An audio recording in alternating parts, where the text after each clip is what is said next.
हम इस वक्त आइकॉन सियाम में मौजूद हैं। दुनिया भर में न्यू ईयर की तकरीबात का आगाज हो चुका है और हम इस वक्त बैंकॉक में आइकॉन सियाम में मौजूद हैं और आप ये देख सकते हैं कि यहाँ पर 12 बज चुके हैं। 12 बजने के बाद किस तरीके से आपको नजर आ रहा होगा कि किस तरीके से न्यू ईयर की तकरीबात जो है वो मनाई जा रही है और यहाँ पर लोगों की बड़ी तादाद मौजूद है।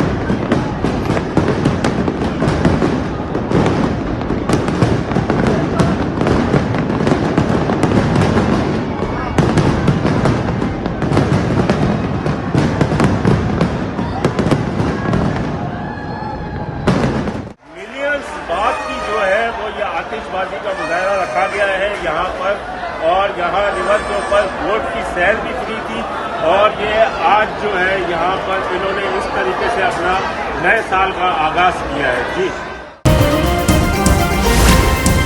Z110 न्यूज़, खबर की असल खबर।